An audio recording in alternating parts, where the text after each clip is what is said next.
Damn, dog. Whatever. Like me. No, Anyways, but something I want to bring up real quick. Like, I'll start it off, and you guys can remember your shit. But I just wanted to end up because we talked already about Stellar Blade. I don't want to talk about too much more. You might have seen it on your feed that I talked about it, right? And Vile just got done watching it. Vile, what were your thoughts on my 12-minute video?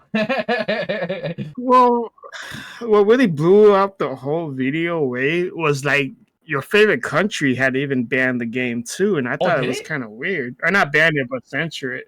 I didn't pay attention to that. And No, they censored Spider-Man. That's what they censored. I thought they also censored. Oh, you know what? No, I could see that because it's the fucking the Middle East. They're not with that shit. If anything, I'm surprised it's not banned. I'm surprised that they're not with it. Why not? You know what I mean? Why? Because women need to be fully dressed. That's the law out there. Oh, I forgot. I didn't know that was Sally too. Damn, dog. Yeah, if a woman out there shows an ankle, they're more than likely to get stoned by somebody. Most likely another man. I don't like the Middle East. I know it's kind of ironic. Dude, no, that's like a I do like that. Opinion. No one likes the Middle East. I do like the clothing. Politically, if you talk you know what, that just goes to show that you're not a student from UIC. I'm just talking about them stupid weirdos. They're the only ones. I'll tell you, like, politically, trust me, like, I know my shit. Dude, no one does. Even the Middle East doesn't like the Middle East. But that's it. We're not. No, that's really yo, dog. You know, we need to start changing our ways. I think everyone literally hates us now. Crazy thing. The Russians don't like us. Our neighbors don't like us. The Americans don't like us. The Latinians and the Asians don't like us. You're like, we're still in the right though. We're still Whatever. We're not gonna talk too much. Saudi Arabia is the exception. Remember, Saudi. We're your biggest simps over here. Please give us money. No, I mean he is. I can't say. Hey, look, man. They've already given me. I don't care how much money. Good. You would have to give me $1 billion to be okay. Yeah, you know what? Because I know once you give me that $1 billion, you still got a whole other billions. Crazy you know what money can do. You know what? Tell you what. Like when it really comes down to it, if they pay me, I will show them the 3 simple steps to have America love the shit. And you know what? This loops back to the whole Stellar Blade. Like people bitch so much about these little small hills. Then it's like, man, look at other countries where it's illegal just to be like just the way you're born. Oh, do you just happen to like dudes?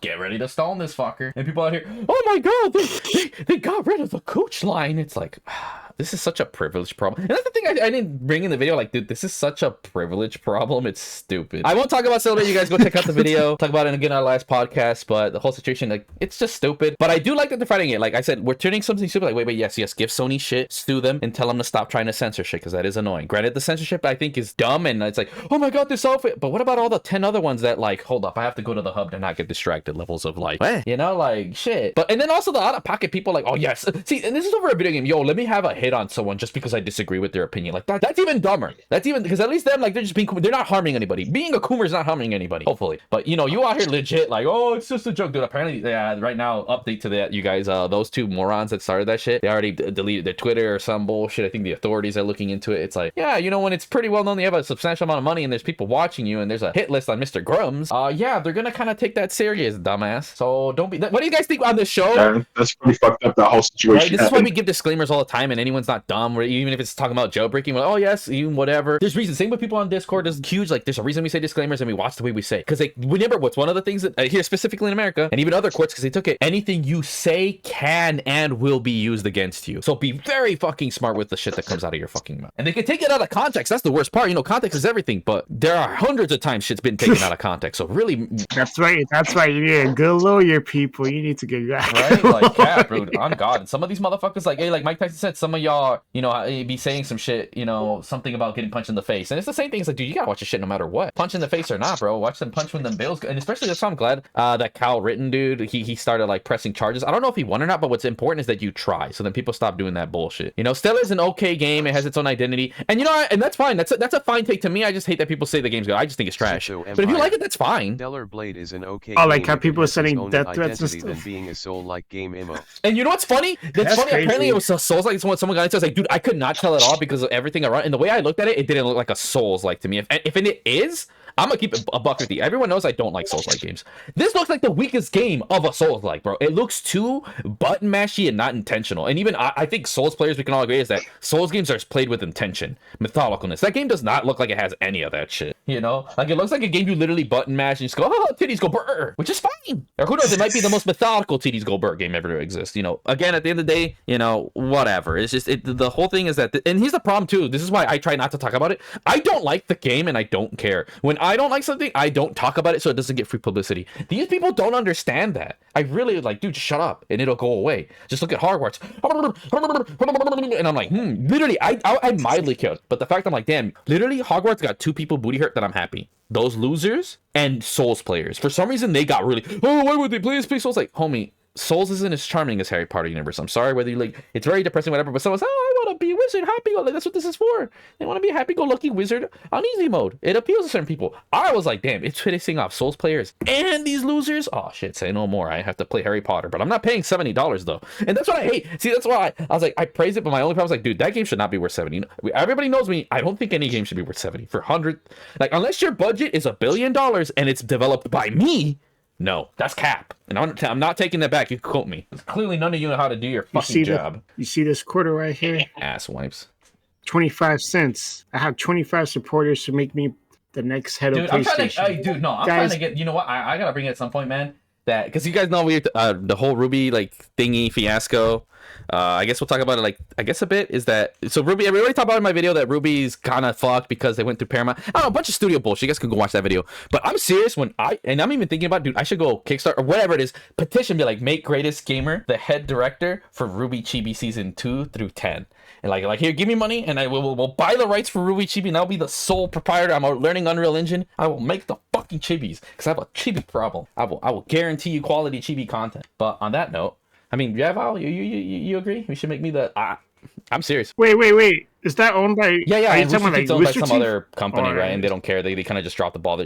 Well, exactly, yeah, because they laid off everybody on the studios. They have the rights. Like, I think it's Paramount or Universal Studios has the rights, but they're not going to do anything with it. So, like, I can get the rights. Wait, they sold the rights to a company? Rooster Teeth's been sold to them. Like, yeah, no, Warner Brothers, my bad. Warner Brothers has the right. Yeah, I know, Warner Brothers. I was just about to say it was Warner Brothers. Since Warner Brothers canceled that team, doesn't that mean, like, the property is free domain? It's still under them. No. They own the domain. They still own it. They still own it? Just because they dissolved Rooster Teeth, it does, like, everything that Rooster Teeth had under their umbrella is now officially under WB's umbrella. So that's basically the same umbrella of Harry Potter, combat, shit like that. Which essentially means they can do whatever the fuck they want. Like, we'll talk about, because what I want to talk about, you guys, because the subject we're getting into, a good transition, is like the future of movie theaters. We didn't talk about that, but I think just the future of Hollywood. Clearly, I think we talked about it a bit. Is my whole take is that Hollywood's fucked. We talked about it a bit. Right now, like, same with indie games. Like, dude, Korea actually has really good indie films. One of them literally made me tear in like 5 minutes, bro. I was like, damn, this is some good ass shit. You know, other people are picking this up. This good European development, and of course, Unreal Engine can be used as a movie engine. Like I said, I want to make a mini animated series for the game as promotion. And what's a better example? The thing is, because the thing is, these people don't care. Like, you guys heard Google laid off a bunch of woke people because they were protesting. Oh, they're killing time. Right now, the only reason they stood with those people is because these old people, they're out of touch. They hire these new people and be like, just you do what you think is good. Then they're in charge of directing. Oh, we need to have more this, that, more diversity. But now it's actually costing them money. They're not seeing progress. So they're like, okay, we have this IP of RWBY, whatever. It's making no money. They're pushing, like, they don't actually care. And that's just what happens. Google, Warner Brothers, like, let's just start laying people off. Like, literally, Hollywood's solution is just to throw money at it and not even put thought. There's even a quote of Hollywood directors saying they do not get anime.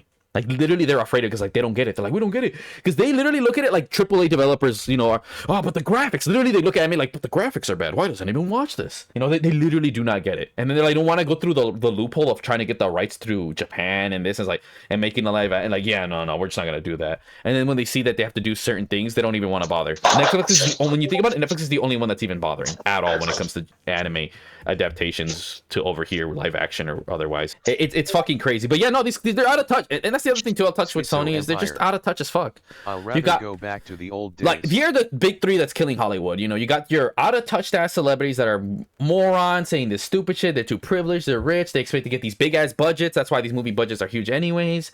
You know, and the executive producers, they don't understand what actually makes a movie. They just only remaster, remake. They don't make anything original. Just look at Star Wars being fucked, or all the whole woke virus between both of them. I mean, heck, they even said, oh, the MCU is bad because people have ADHD. Like, that has nothing to do with it. Like you guys, like literally Hollywood cannot, like, trying to take responsibility, impossible, right? They can't do that shit. Then also like how pedophilic Hollywood is, you know, that got outed thanks to Terry Crews and a lot of other. You think let's get a whole ass grown ass man out here saying like, yeah, nah, bro, they got some sussy ass motherfuckers there. Then they wonder why no one wants to work in Hollywood. You know, like fuck out it. And again, good example. Another one talked about why directors suck. Like look at Zack Snyder. Like he had his peak in 300. Not he just takes bills because he can. They don't want to hire new blood. They actually genuinely do want to gonna give people new chances. That's also what's killing the industry over here. Even same with dubbing. Like they don't want to hire anyone new. They just want their little clique of woke people that say yes, man, and have private experience that the big executives agree with. So they literally play everything way too safe. Same with AAA gaming, bro. Never want to take risks. That's why, like, again, we have any, like me, dude, like anyone who's hearing this, if you have half a brain cell, like, yo, Greatest Gamer is gonna be the greatest developer ever made. Like, yeah, fuck you guys. I'm just too big dick. But guess what? No one's gonna hire me. They're literally too stupid. They're like, oh yeah, it's no real history. Like, yeah, you're talking about my master ranks and my platinum. Very clearly, I don't know what the hell I'm doing. Yes, I'm totally the least qualified for an action at a movie. Like, I could probably be a director for that shit, but they're not gonna hire me. Like, oh, he never went to school for this. This is like, homie, fuck all that shit. Like, he clearly understands action. Like, but no. Let's not take a risk, you know. Yeah, and then you'll put a small amount of money. We have to take these big, you know, something the secure old ass dude. Imagine Zack Snyder being 100 years old and we're gonna have you direct this PS5 game. This man's old as fuck. He can barely talk and shit. You know, it's like the Joe Biden and shit. But because he's a safe bet, they'll go with that. And then they're gonna put all this money into it. And then they're like, why are we failing? That's what's happening right now with Sony. But like, dude, why are you putting so much money into this shit? Why don't you just do little small projects, take small risks? But no.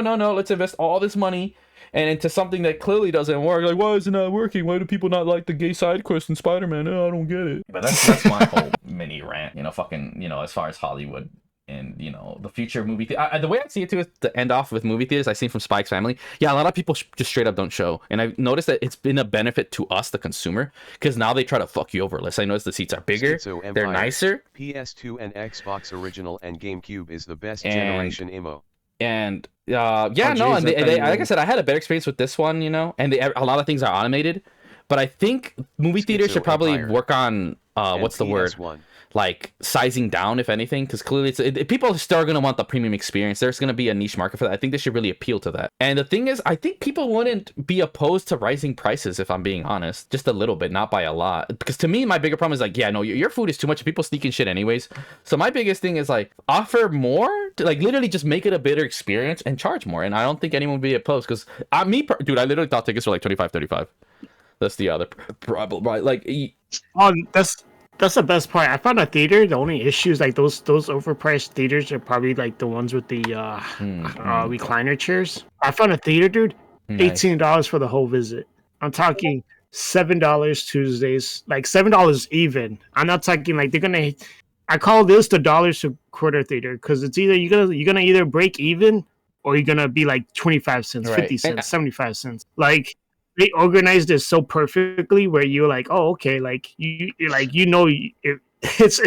right, cash friendly. And this is another thing too. The studios, I think they want too much of a cut, and movie theaters don't get that. That's why again, I do want my shit to air. This is again, theaters are doing good. It's like, let's not just have the big AAA Hollywood movies, because at the end of the day, they gotta abandon it. Like real talk, they gotta go with the industry. Like have more indie films. Deadass, just have more indie films. Like look at how decent Spy X Family did.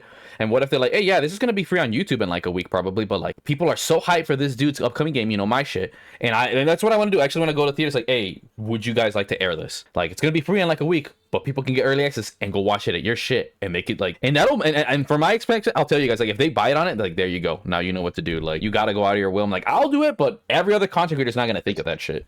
Like, hey, yeah, you know, this fucking, you know, thing I spent probably a month or some shit as like a prologue for the fucking game coming out. Like, yeah, people are gonna be hyped. They'll pay for it for as an experience, right? Just to get an early watch. And I wouldn't mind, like basically, because they say Hollywood's too greedy too. They want to charge us like, bro, I'd be like, if I could get like $1 for every person sitting down, I don't care, because I'm gonna post it to YouTube for free anyways. This is just to see where things go and help hype it up, right? Like this is my marketing. The fact that it's on a movie theater is already marketing to me. You know, I'm smart about how I'm gonna do shit, right? I got that Japanese mindset. You know, there are certain things you can do. Like, it's not about the profits, it's about how you can get your word out there. So the other reason why I'm gonna make the game free to play. I think getting my shit more well known is more important to me, as cheap as possible, than whatever, you know, I'm gonna charge $170 for my Booty Wonder Star Wars game. You know, when people don't got that kind of money. Because right now, free is king. Listen, why do you think iPhone games do so well? Why do you think fucking Fortnite's still around and it hasn't died yet? Like low money is king, baby. You know, shit. And you gotta appeal appeal to that. And that's the problem. Is literally that's what's the best part about indie games. You know, like Mar said, you know, we're in our own lane. Part of it's also budgeting and marketing, you know? Like, we aren't stupid. We're not gonna, you know, imagine if I quit my job to be an indie game developer. That's fucking stupid. Like, motherfucker, I still got bills and shit to pay. These morons, like, they want to do all this shit, and like, dude, you're fine. That's what's so crazy. Like, so yeah, that's.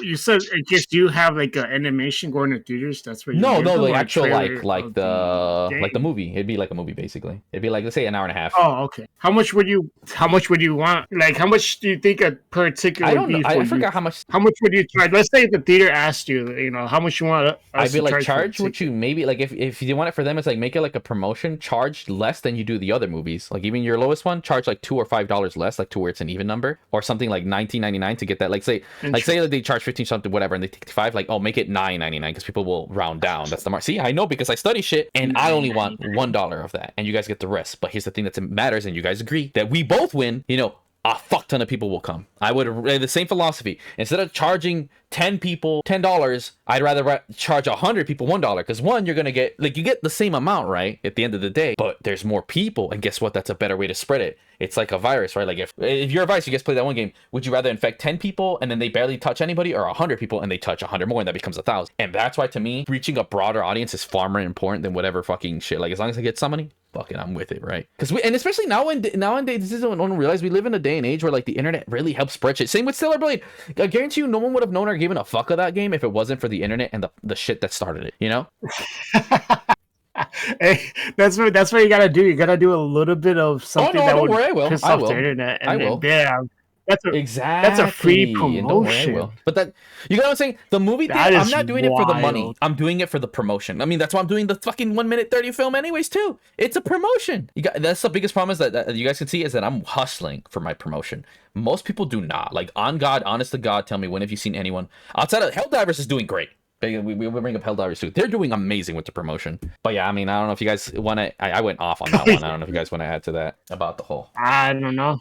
Mario, what you got? All right, to kind of touch base on the whole movie theater thing, I mean, to really show just how much it's struggling right now, like, don't get me wrong, there are movies that are doing well. Like, Dune Part 2 did well. Godzilla x Kong is doing well. Like, there's certain movies that are doing pretty damn good. A lot of other movies aren't. And it's a lot of it either because the promoting was fucking terrible, which does happen a lot. You'd be surprised how many great movies have come out in theaters, but there was like absolutely no promotion, so you wouldn't even fucking know anyway. Or they over-promoted a movie to the point where they make it seem like it's the second coming of Godfather.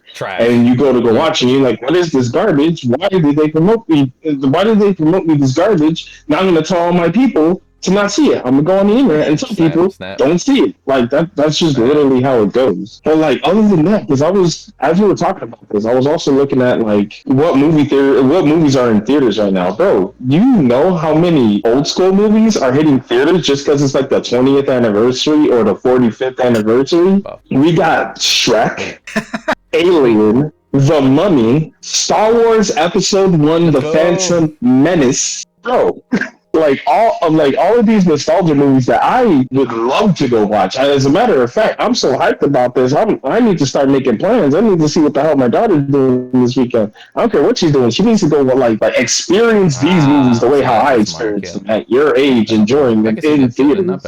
See, and like something like this is actually really nice, and I'm actually loving the fact that yes, even though I do own these movies. Like, I do love the movie experience. Like, to go to a theater and be able to sit down and watch a movie is actually a lot of fun. And the crazy thing is, I already know a lot of people are going to look at this and going to be like, well, I already got the movie at home. But yeah, you don't have a big-ass fucking movie theater to yourself, which most likely I'm going to have now, because how many people are really going to go out and watch all these movies? How many people are going to go and watch Alien?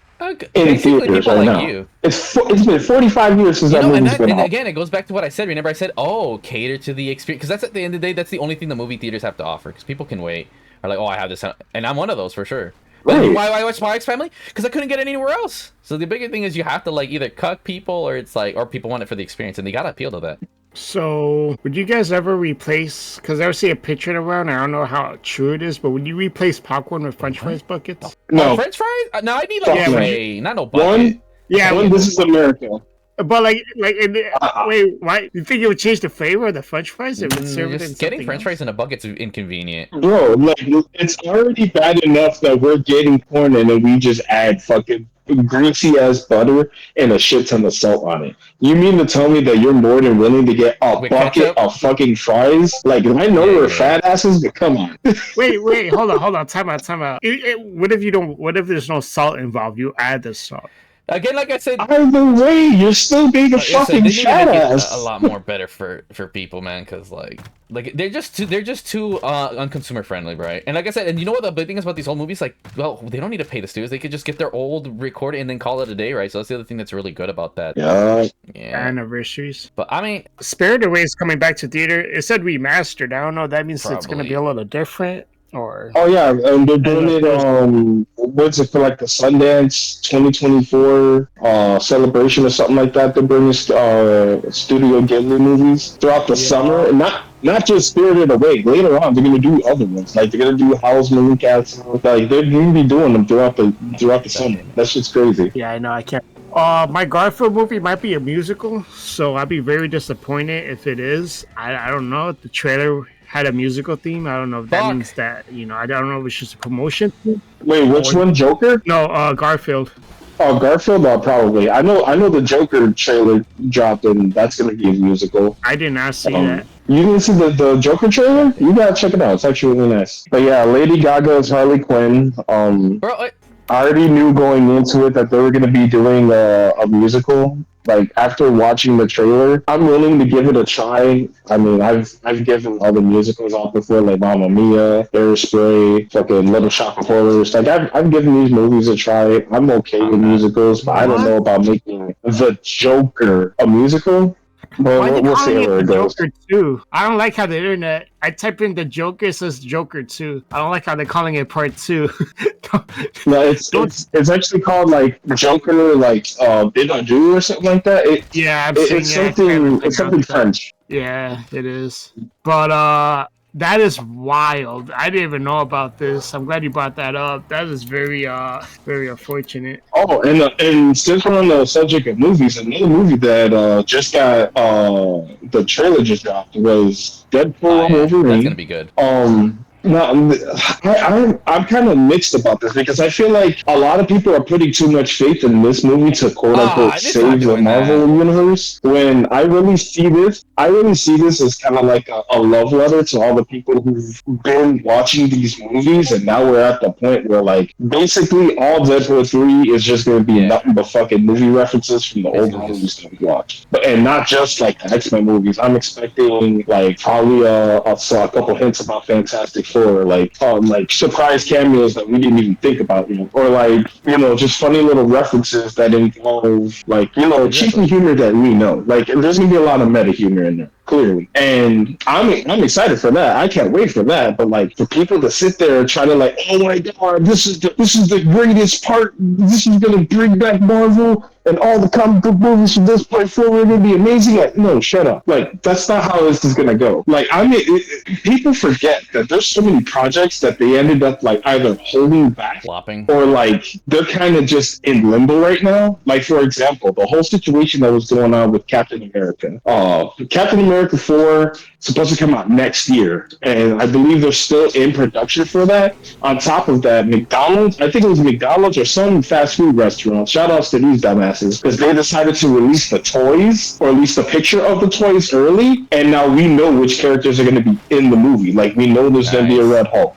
We know, by the way, spoilers, I'm sorry. But the thing is, if you follow the stuff that's been going on behind the scenes, like, they've already done multiple private showings to see, like, what general people would think about the movie. And both times, they said the movie was terrible. First time it was boring, and then the second time it was like, one of the main criticisms that came out of it is, it's too preachy. Which kind of harkens back in, like, if you watch Falcon and Winter Soldier and the way how they basically flopped the ending of that, where it's like, you have Sam Wilson, a.k.a. the Falcon, a.k.a. new Captain America, talking about, you gotta do better, Senator. And, like, his preachy ass, like, governments need to do better for the people type shit. Like, I'm expecting now that to essentially be the core of the movie, and then just kind of turning this into like a political move rather than a Marvel. Like, don't get me wrong, there's politics inside of comic books. I have no problem with that. But when you make that the forefront, more important than like the superhero shit, then I'm starting to get issues with it. And then, and another thing that's kind of pissing me off too, fucking the Blade movies in limbo. We don't know what the fuck's going on with the Blade movie.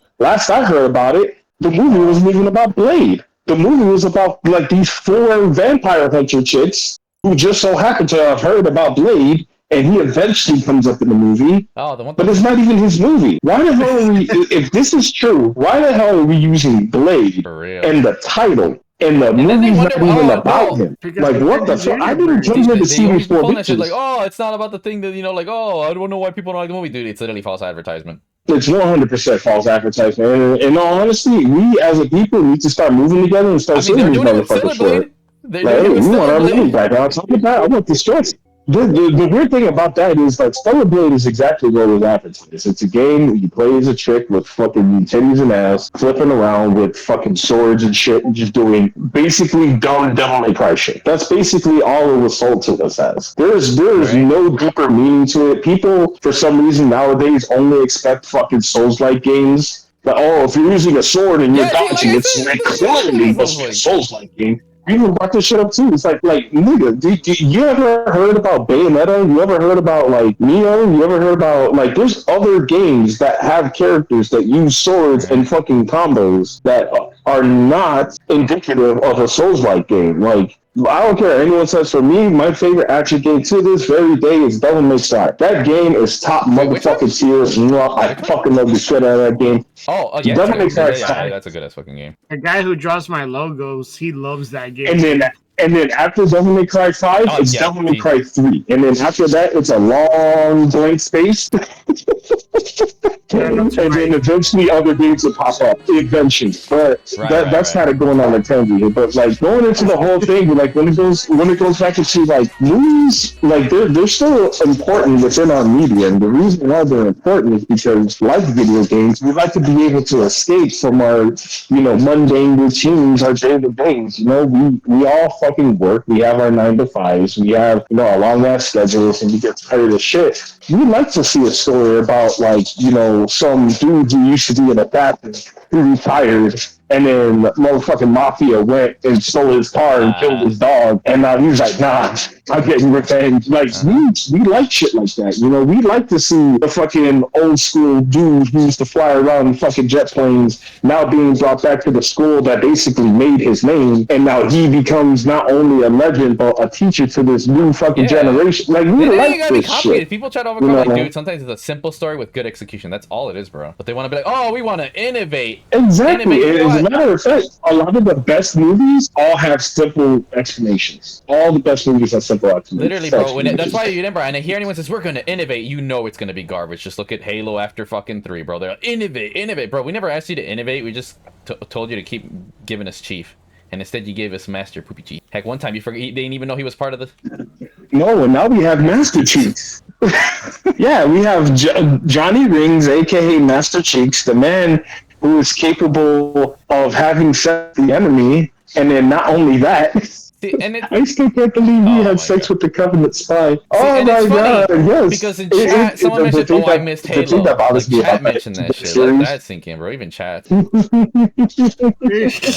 us the chat. And it's interesting because a lot of the people that enjoyed the second season of Halo are people who do not play the game at all. And it hurts me because it's like, now this is their first impression of an amazing trilogy, and it hurts me so much because they're missing out on I didn't find out that. Oh yeah, go ahead, Vile, you go. All I want to say, at least we got a Halo series. Nah, I just remember that Mario said that like a lot of people are just saying they like it because at least we have a show. Yeah, it's like, man, we literally have what's that symptom where like you constantly get beaten by the fucking boyfriend but you stay with them? Stockholm syndrome. That's what we fucking have. Yeah, Oh, my man. bad. And the thing that's even more fucked up is the fact that right now, like, don't get me wrong, Halo Infinite is actually a pretty decent game right now, but I'm not playing it mainly because they keep on throwing microtransactions and it's just bothersome to open up the game. That's the first thing they fucking advertise. Not the game itself. Look at the shit you can buy. Please give us $25 for the color green. We need this $25 so that you can have this specific color green that we could have just given you and you could have done on your own. But we don't want to do that because we're not old school Bungie. Stupid. We can't do that shit. If just for this color and this shape on the mask, you need to pay $35 fucking dollars. Yeah. Oh, I mean, dude, to God. me, like I said, me as someone who's a casual But enjoyer, I that's agree just with the the girl state of that, the game. like, dude, I've seen it firsthand, bro. Again, they're out of touch. I'll even talk about it too because I'm gonna do a video series. But one thing, I guess, mini spoiler is that like Halo was built on its story and co-op, and they really like dead ass. Like if MLG could if we could choose, oh yeah, no, just let MLG die. Like genuinely, who gives a shit? Because I've seen it with my eyes, and she's like, oh, I want to buy it for my boyfriend, and she's like, oh, let's just have co-op, and they even told like, yeah, no, and she's like, oh, well, no, I can't get it. That's like, and it's crazy how you guys you botched it with 5, you didn't realize it, and you didn't even make the promise in Infinite. And to me, it's like even I like I think the multiplayer like as a game it is like, but at what cost? And then it's like no one really plays Forge mode, and then there's hackers and sweats, and it's like I can't even be bothered. Like to me, it's like you know what, the microtransactions don't even bother me. I'm just like I get on and I can't even be bothered, bro. Like I just don't feel it, bro. I'm just like I can't be bothered. Like, that's where I'm at. Like I re-downloaded it 3 different times and I play a bit and I'm just like, fuck, I don't care. Like, damn, bro. Like, I'm genuinely trying to give a fuck and they're still failing. I'm trying and y'all still fucking up. But hey, what can you do? But continue, carry on. Play indie games, not worry about all these other motherfuckers that are ruining what is basically our favorite pastime. We're the now generation. We're essentially the ones that, like, it's because of us the society that we're in is going to move a certain way. We as a collective have to make the choices and decisions to make things move forward. Now, because of that, we are a generation that grew up on modern video games. We literally watched multiple generations cross our eyes.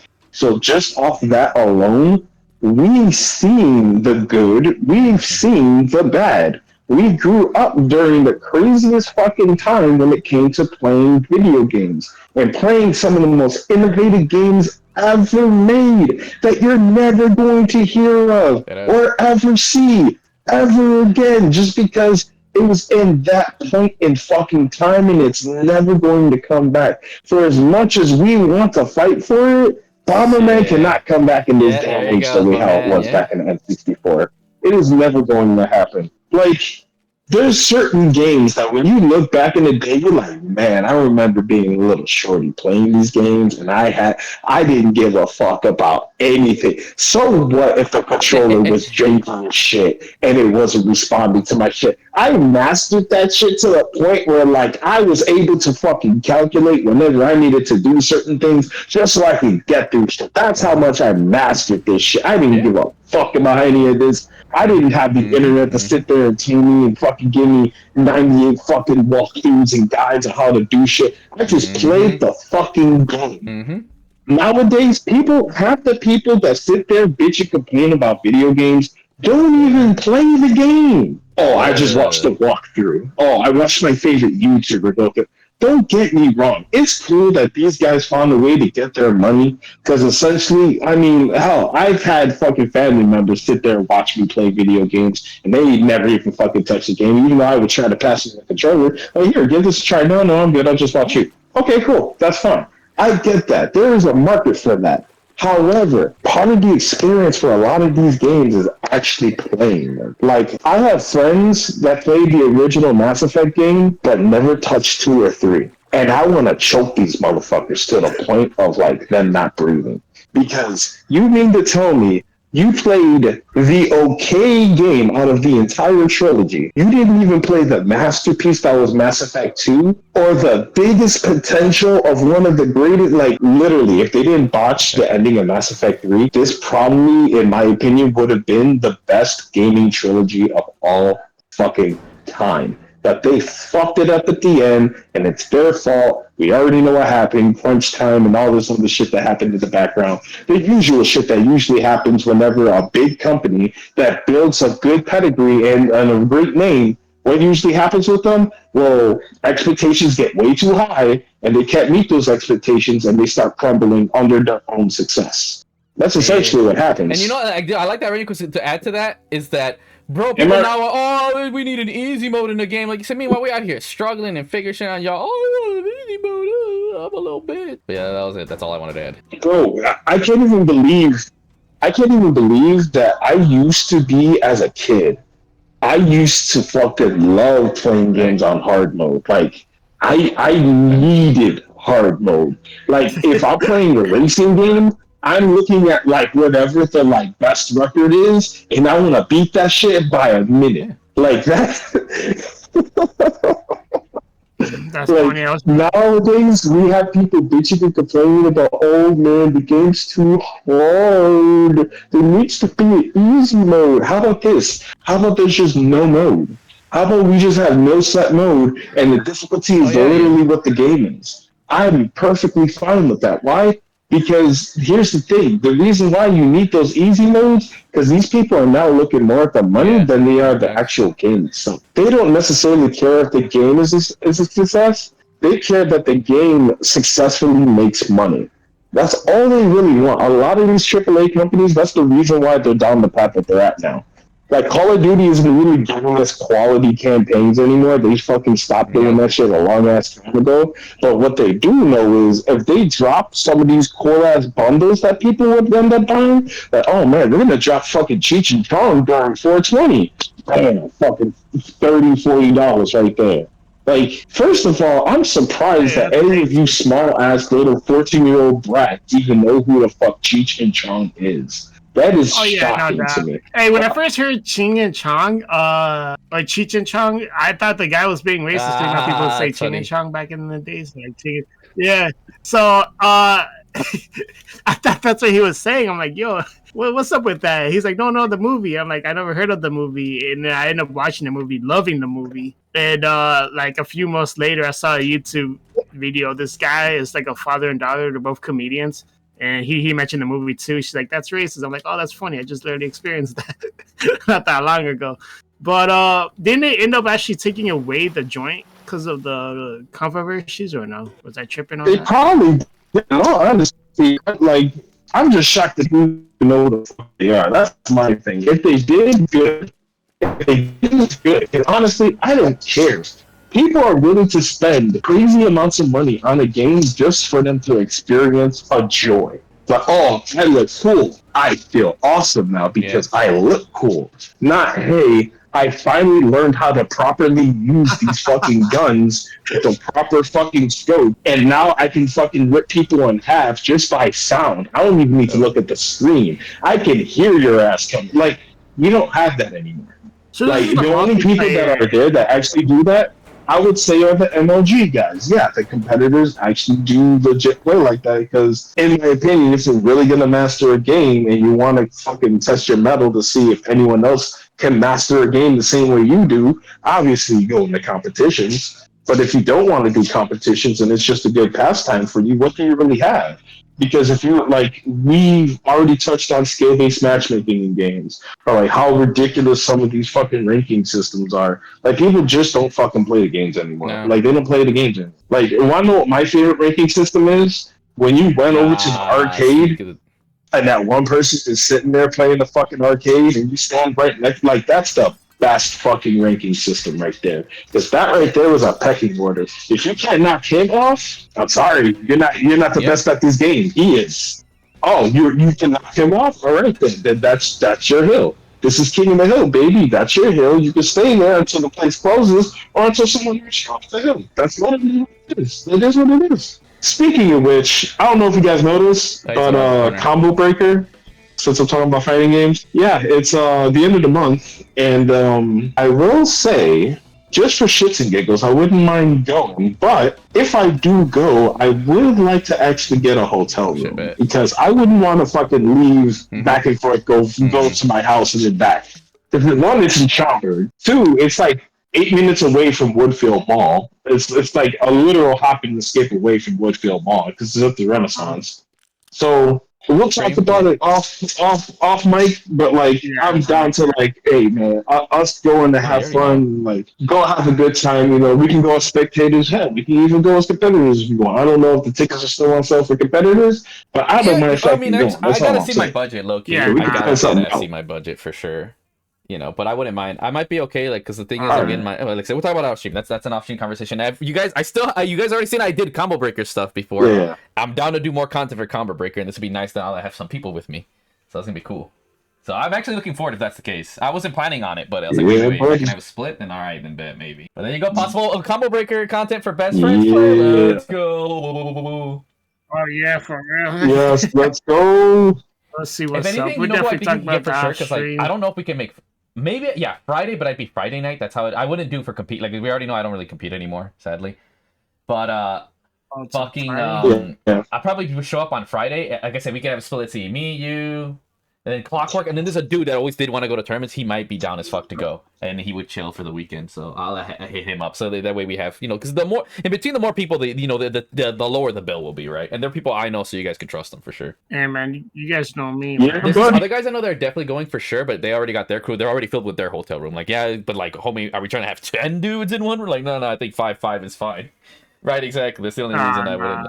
But on the bright side, at least if something, whatever, we can just interchange between our rooms. That's the cool thing. So we always have, because they have snacks. They bring a shit ton of snacks. And more importantly, remember the salty sweep. That's when, like, better yet, if someone, like, say if one room will be for sure, like, okay, this is when we're fucking around with shit. The other one for sure dedicated sleeping. So say Mar, like, oh man, they're doing shit, like, fuck it, you just go to the other one, like, because we're cool. This is the best part about the FGC, because we're cool with each other. It's like, we have our room, right? We're dedicated one, like, hey, but some shit, homies are maybe playing some Tekken and going a bit loud. Homie really wants to sleep early. All right, bro, you can go check out the other one. You know, just homie's got he'll let you in. You're good. You know what I'm saying? That's what happened. Like, I was gonna go back home and homie's like, oh yeah, we got a spare spot. Like, oh, bet, shit, sure, you know. Then homie comes back later all the time. Like, you know what? That's the best part. Better do that. Because matches aren't just at the venues, bro. They're at the hotel too, bro. Homies bring the PlayStation there, and that's what you get. Dude, deadass. That's why it's called the salty sweep. Like, I beat a dude like 5-0 because he was talking mad shit, saying I suck at Tekken, and that's why I hate it. And I was like, dude, all right, but quit talking that shit, bro. Run that set. You said I was ass. But regardless, that's a whole fun mini story, you know. So salty sweep, baby. Sweet. But yeah, man, that was a good rant, by the way. What the hell are you talking about? Oh yeah, you're going in about the whole thing, and I had something. I think I brought it up already, sort of. But yeah, no, and you know what it is? They're out of touch. That's why I put at the bottom, Sony's out of touch. And something I want to add that hopes I did it a bit before is that with Sony right now, I saw a great video like that. They think, oh, we're halfway through the generation, and it's like, dude.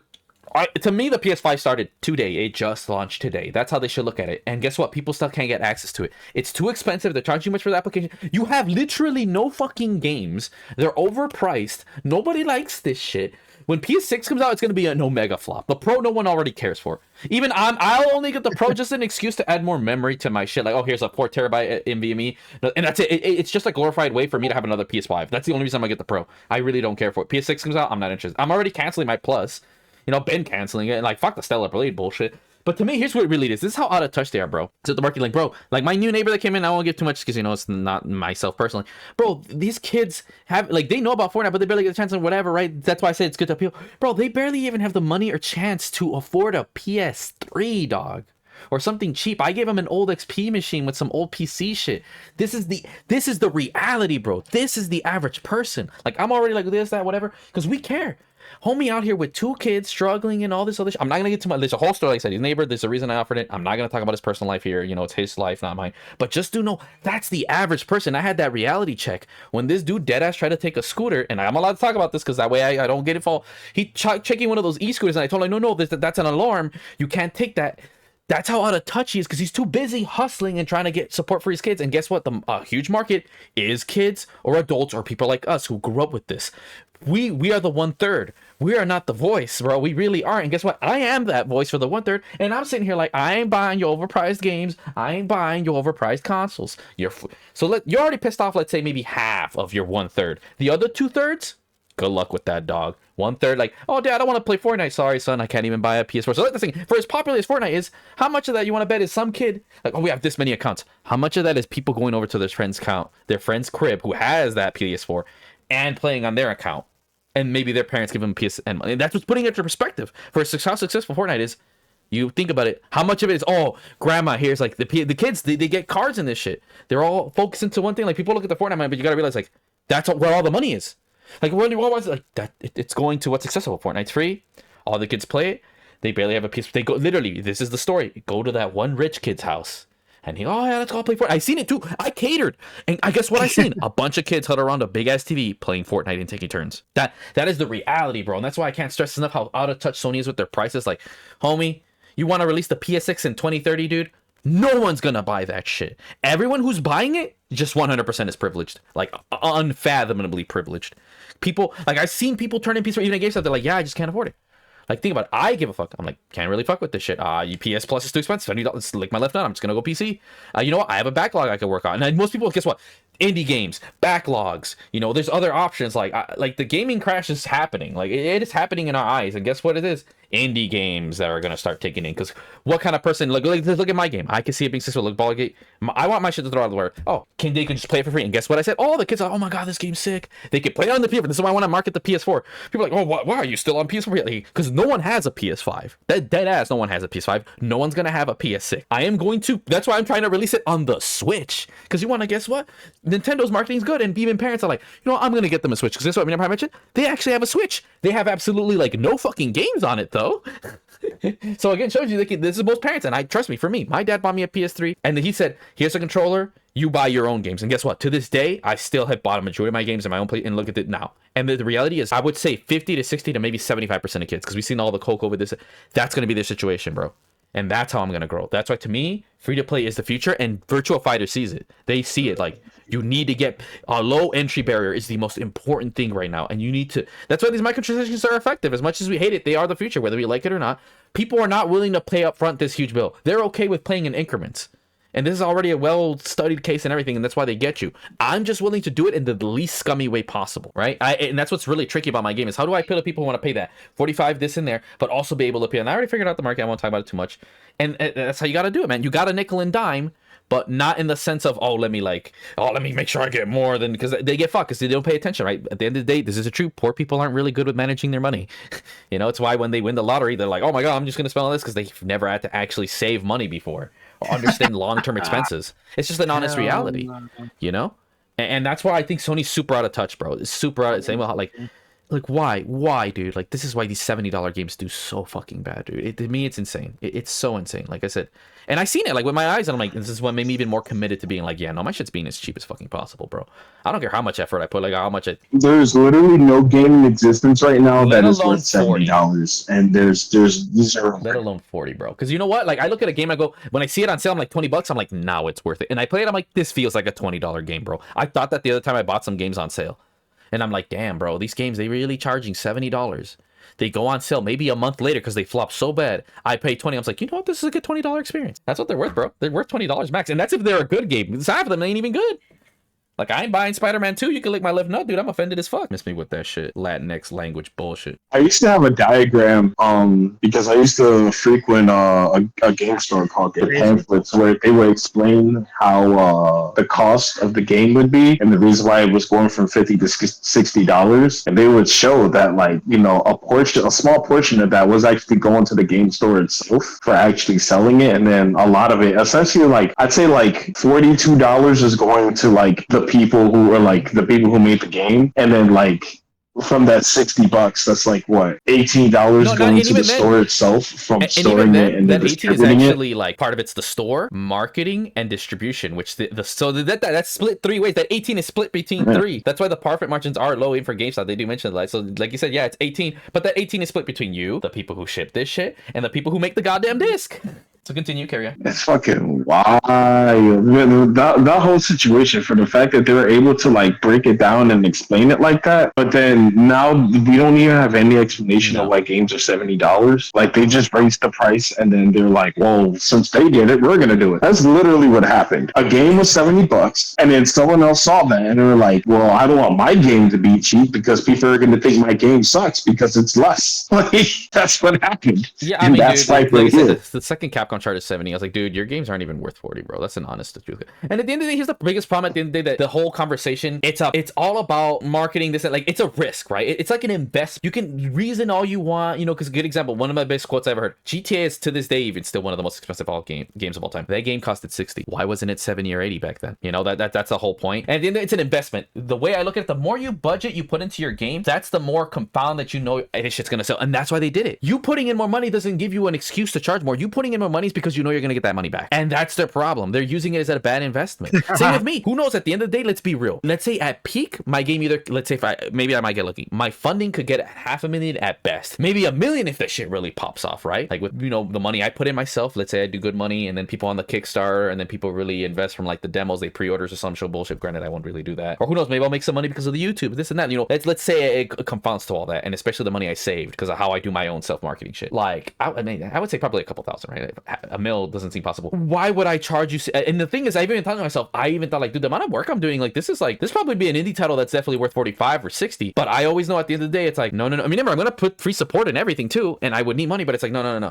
It's gonna pay. I'm willing to. The reason I want to invest this much is because I know it's gonna pay off in the end. The reason I need that Kickstarter funding money is to be able to pay the voice actors and other shit that I can't do. Right? That's what that money is mainly there for. You know, not to spend it myself. There's that, like, no, this is for the shit, so this project can get out the door. The money I make back, like, oh, why are you only charging $1 for fucking DLCs? Like, because like I am trusting in my product. Because at the end of the day, I'm doing the Baldur's Gate thing. Like, you want to know why I'm charging 45, even though this game technically on paper, as far as an indie game, is actually worth 60. I stopped and realized that, like, you got all the fuck, like, dude, this is probably the only indie game that's gonna be worth 60. But to me, 45 is like the special max edition. I even make it as a joke, right? Like $20 is $20 is the standard and whatever. But in reality, they're skimmed down versions, right? But I'm gonna make people feel like, oh yeah, no, $45 is the premium Omega Deluxe edition. It's like a joke, right? It's like, no, this is what games should be, because that is the market. You have to appeal to the large market. That's why for the longest time they stayed at 60. They were scared to go there because the average person has to look at it. Yo, is this worth it? And it clicked to me when I was looking at indie games, and they're worth it. One of them was like 35, and I just looked at it and said, it just doesn't look worth it. It's something that's subconscious. They try to. This is the thing about people, man. Especially someone who studies psychology and it goes into marketing. People will just do things that don't make sense. Like I said, something could be $19.99, but something's $20. Oh, I won't pay that. It's $20. $19. Oh, they'll think to themselves, oh, it's like $10, but $9 extra. Like, people aren't as rational as you'd like them to be. I think that 99 cents thing and was it the works. most stupid thing ever. And that's why I want to do like 45, so they think it's 40 instead of 50. But I'm like, that's for like the ultimate biggest yada yada, and I have a whole thing. But for the most part, I would say like maybe 30, 35 would be the main real demographic. That's why I ask you, like, well, if you get to choose a movie ticket, you would do the 99 cents. I would personally do like, I don't know. See, exactly, like exactly. See, again,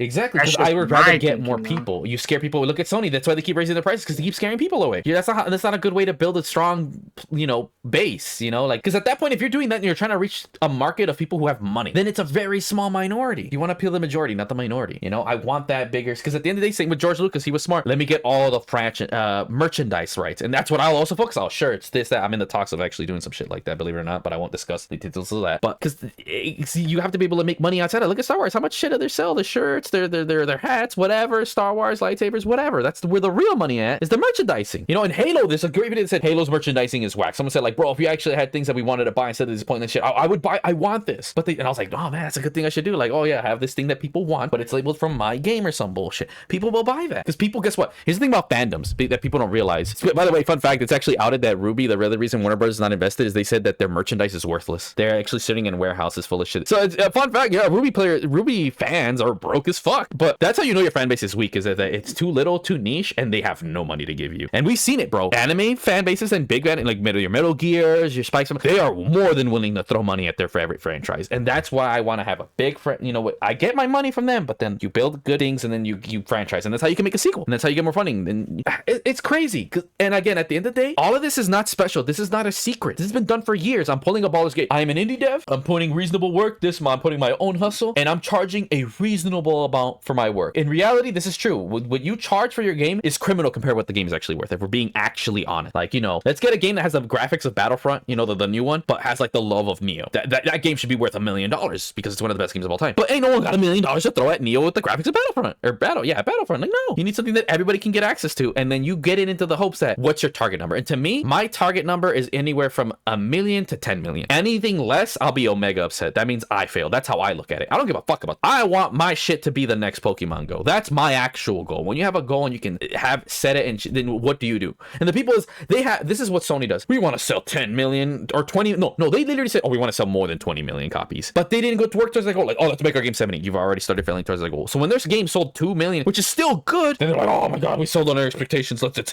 get rid of a lot of people. Like, you guys are idiots. Like, what is your actual goal? You can't have more than one goal. Pick one and go with it. There's even a chart in marketing. I've seen it back in high school. It's called there's time, money, and quality. You cannot have all three. Like, if you're gonna make a product, if it's your first time, it's gonna take you time and it's gonna be expensive and it's not gonna be high quality, right? And you have to choose where to invest in, right? You cannot have a cheap product that's good without investing a lot of time. A lot of products, if they're good and cheap, they've had years of R&D put into it. That's the peak, right? And then the same with you. That's the chart. It's an actual chart. And guess what I'm doing? I want a fuck ton of people. I have some time, so I'm willing to compromise on time. Obviously, that's why I'm running the first project. And remember, it's free. That's why, like, oh, my first project, 100% free. It's my practice run and it's my marketing thing. I'm making absolutely no money, but that's part of my R&D to get better with Unreal Engine, right? And learn how to patch. Like, I found my compromise. Like, part of it is time and also money. Like, you know what? I'm not gonna make a lot of money off of each individual sale.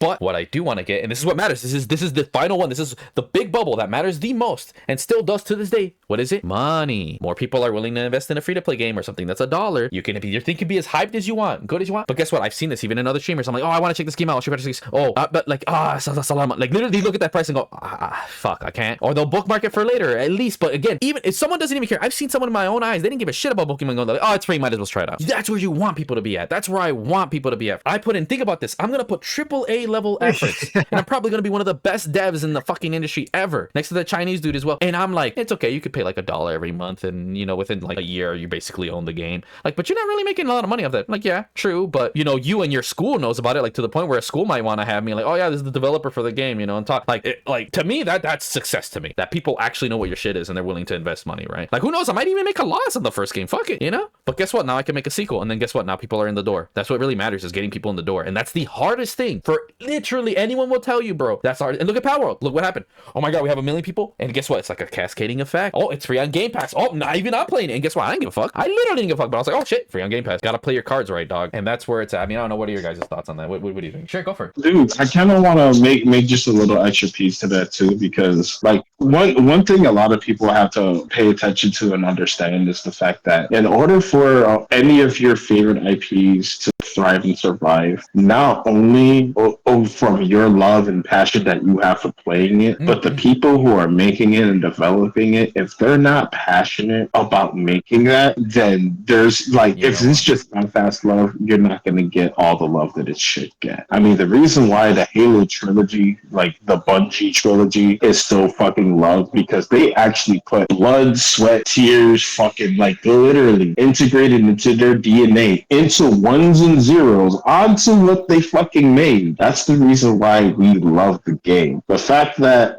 now 343, or essentially Microsoft, has been dragging ass and like, oh, how can we make this like Call of Duty now? Oh, how can we make this like Overwatch now? Oh, how can we make this a free-to-play game? And then later on, we're going to integrate Battle Royale. Like, how are we going to do all this? All of this shit that I just said is not Halo. We're not a fucking hero shooter. We're not fucking Call of Duty where we're fucking going for kill streaks and then calling in fucking kill streaks. So then, like, that's not us. We've never been that. And the reason why we have so much a fragmented fucking fan base is because there's no more love and passion in the game. But when you look at all of the games that do have love and passion, like Elden Ring, for as much as people fucking sit there and argue, oh man, it's not the hardest fucking Souls-like game, but at the same time, it's still a game that is very beloved by the fan base that play those games simply just because there's a lot of love and care that goes. Like, you have to be able to not only build your game with love, but also the fan base also has to feel that love in order for them to love it back. Like, that needs to have that synergy of love is a big component of your game becoming legend, right? Not just a great game, legendary status. Like, you play fucking Street Fighter Third Strike, you can tell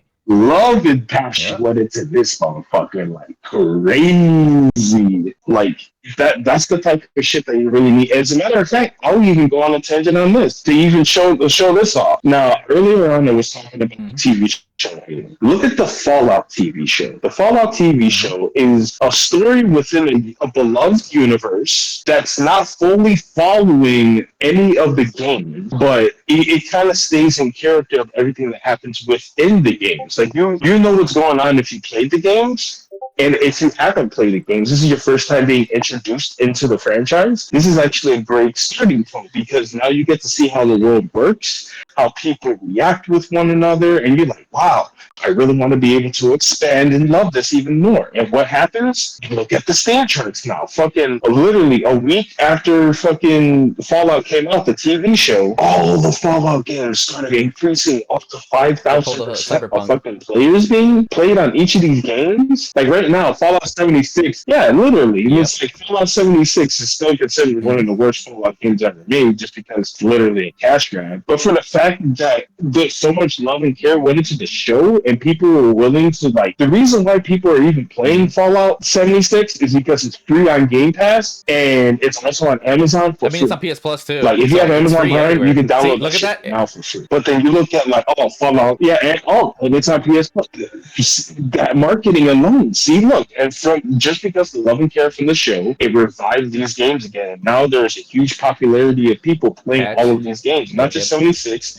Fallout 4 just got a next-gen update, which everyone was actually, well, I saw mixed reactions about it, but at the same time, like, for the fact that they even got a patch, fucking nuts, because the game's like, what, 8 years old though? Modern day, which is crazy. It's a PS3 game, they got an update, like, I think 4 years ago. I mean, exactly, and, like, I would even go as far as even saying this when it comes to video games, because we were bringing up how the PS5 just barely came out, and right now the fucking catalog is fucking dog water. I guarantee you, if you gave the choices of them, would you rather have a PS5 with the catalog of all the games you're able to play on PS5, or would you rather have I still want my PS3 with all the catalog in the game? And I already know if I said PS2, yeah, exactly. I would already know. Like if I said PS2, I already know everyone would immediately go PS2. If you're around the era, you already know why.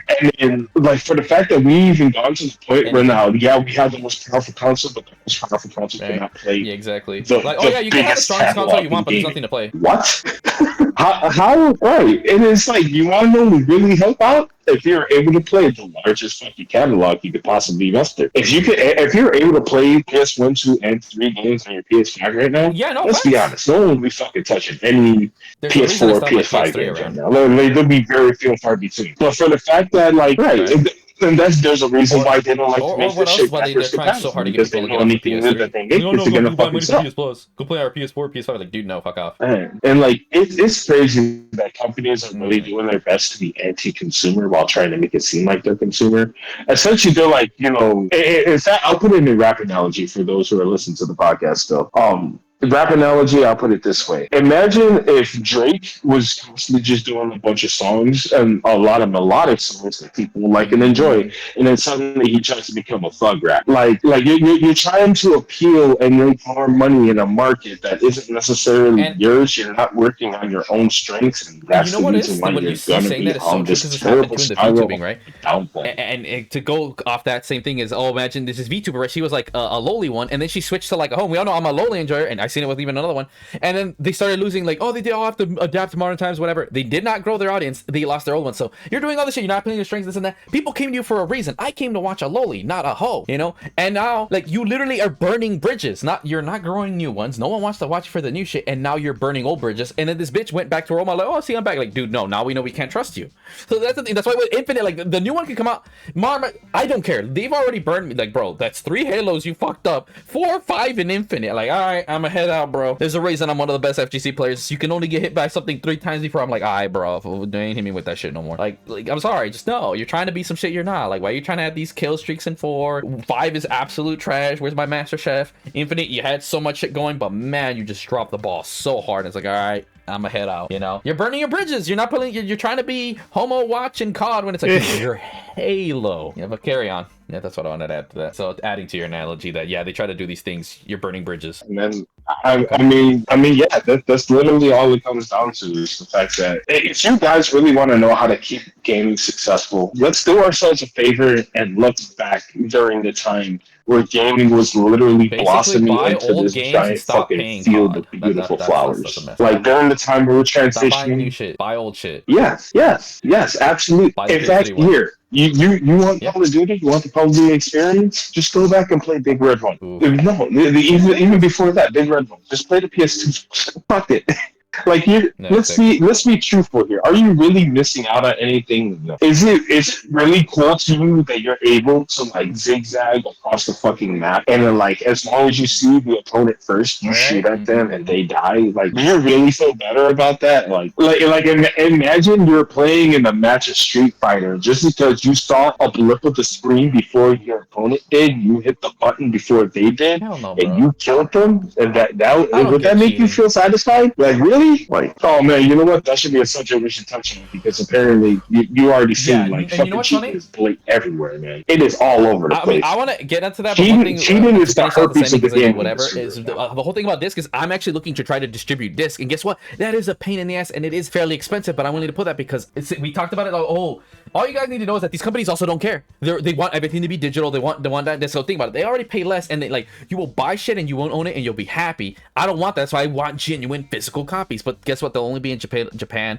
Mexico, and the US because they're the only regions I'm really familiar with because I kind of want to not get fucked over. So for my other overseas guys, like I said, we'll see. You'll put it in the Kickstarter. So yeah, look at how much cheaper it is with disc. We're going into that, and the same thing with the video. I don't know if what do you want to add to that about the whole these bastards can just turn off our digital copies and we can't even have them. And I mean, Best Buy isn't even having disc anymore. So just to finish up on that conversation beforehand. We're gonna talk about cheating. We're gonna move on to another one. I got Or nothing. anything else you want to talk about? And it mainly happened with movies. So no, if you own movies, download them on your PS3 or whatever, or 4, because you're about to lose the rights for I think some of the Paramount movies, right? So they can just switch it off your rights, like even though you paid for it.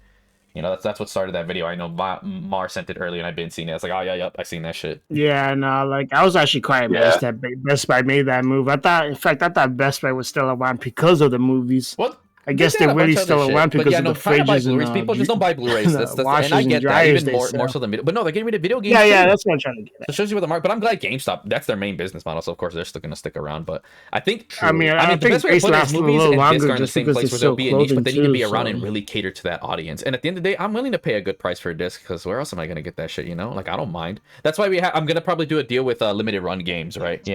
And hopefully I can give you. That's why the $45 that edition, so you can get your fucking physical copy. Because it is an extra mile, so it's like fuck it, shit. So I'm not just getting the extra 50 because like, oh man, I could get more money off my people who really like, nah, bro. It's so you can actually have a physical copy, man. I think that's what A Way Out did. They I don't think they charge extra, but they charge the same price, and they like, right now in Walmart, they're getting rid of it. You guys check out your Walmart. They're using $1 games. They'll price match depends on your Walmart. But I've already seen it do. They even have some games really cheap. They don't even care. So that's a mini tangent on that one. But then the other thing is to go into the cheating thing is the whole Tarkov situation, and this makes sense. What are your guys' thoughts on it? The whole Tarkov we'll get into the firmer promo, but them charging an extra $250, basically pay to win, and for DLC that was guaranteed in the edition that I paid, which is the 1-something edition, and it'll lead into the cheating. It'll lead into it, so that's why I said like. Oh yeah, that's right. I heard about it, but I didn't go deep into it. Okay, here's what I'm going to say. This is coming from a person who's in the outside looking in. I'm from the outside.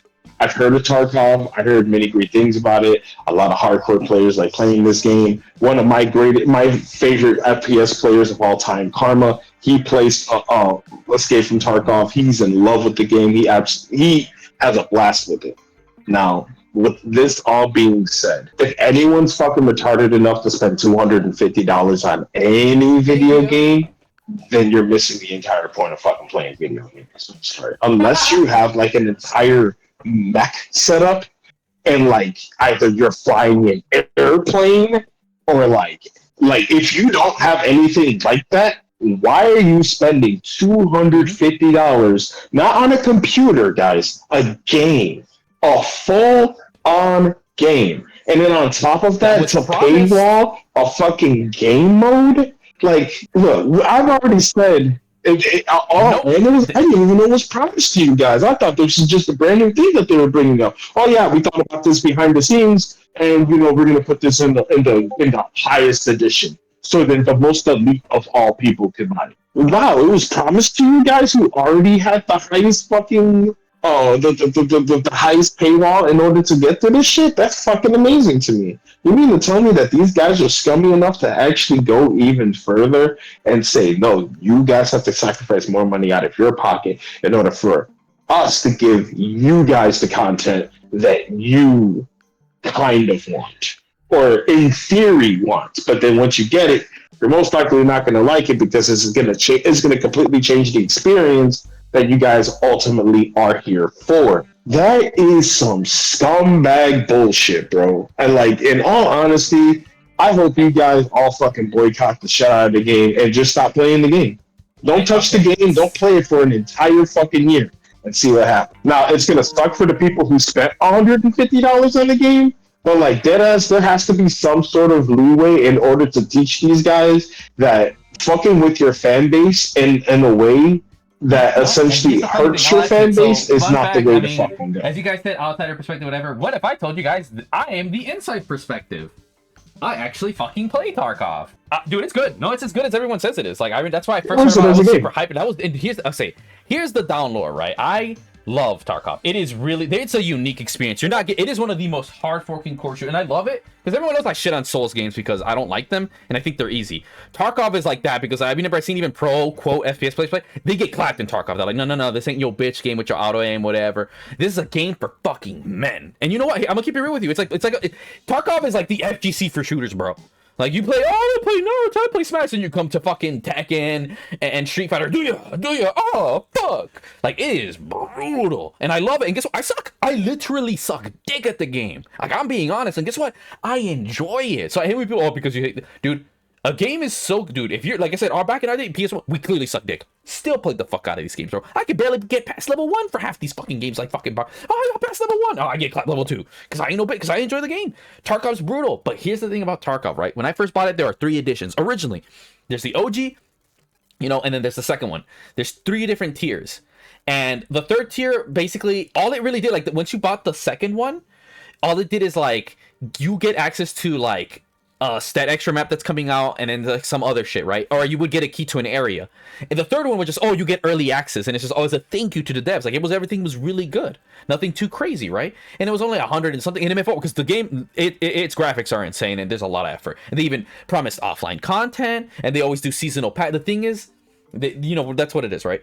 And I enjoy it, and I felt like I got my money's worth playing down. But here's the thing, here's to me where I do understand why it happened. They keep doing this stuff. Where are they getting extra money? There's not more people buying Tarkov. To me, the problem is I get why you did what you did, but I have beef with the fact that why did you take away something that was promised? That's the first thing. Second, if you wanted to charge more, you could have added the extra tier if you want, even the 225, but at least actually give us something to compensate for that, you know, because again, these patches ain't free and they're not getting more people. My whole thing is be honest and upfront about it, and that's my biggest beef. Like, I totally get it, especially someone who's an indie dev now. Like, I totally fucking get it. It's the dishonesty that people always have a problem with. You know, if you're gonna make more money, even if it's like, at least actually extra. But here's the biggest problem is that they're really slow with their updates. They just really fucking are. And I'll get to the last one, bigger problem. And we haven't really had too much in the offline department. And that's what I personally care for, because obviously I just get clapped online, you know? And yeah, no, and here's the funny thing, dude. This is the second boycott Tarkov already has. They're already getting fucked. This is the second time they're getting a boycott. And guess what? Like, you know, dude, Tarkov has one of the strongest and goodest communities I see next to the FGC. Like 99.9%, no one's defending. I'm the only one that's defending it, basically. I'm giving a good reason, like, but what you did, no, you're still in the wrong. Like, I get what you're, like, it makes sense. Money doesn't grow on trees, and you got to pay your shit. Fair enough, especially because they don't want to serve, because fun fact, they're in Russia. And one of the reasons they got a huge development spike is because they were trying to hide from Russia, because they don't want to go fight Ukraine. They're like, yeah, no, keep making Tarkov. We don't give a shit about you fighting Ukraine. And you're going to pull some shit like this. It's like, damn, bro, what the fuck? You know, it's like, I get that they need more money. Like, I get that. But the way you went about it was just not it, dog. Yeah, no, it's just no one's going to defend it. And it is greed. To me, I don't even think it's, everyone's saying it's too much is greed. Part of it, I think, for sure. The second thing is, like, dude, like, they've been working on this game like a motherfucker. Where the fuck are they getting the money? And in Russia, the situation's really bad. Like I said, I'm actually talking from a perspective that actually understands this. Like, I'm understanding. But there are other ways. Like, at least give us more shit. At least give us more shit, or at least give us more options. And guess what? A lot of people, they're either downloading old versions, or mine is unpatched. And I'm gonna say, and people have gone out of the way just to unlock the fucking, like, up, for the most part, it's been in honor code. No one even barely touched the code of Tarkov. They're like, fuck it, we're just gonna unlock the content you were supposed to promise us anyways. And oh, we're gonna make our own offline mode. Oh, we're gonna add co-op. Something that to this day Tarkov still doesn't have. Because, and here's the big problem that also isn't Tarkov's fault, is that it has a very pay to win kind of thing. And let me go back. This started originally, right?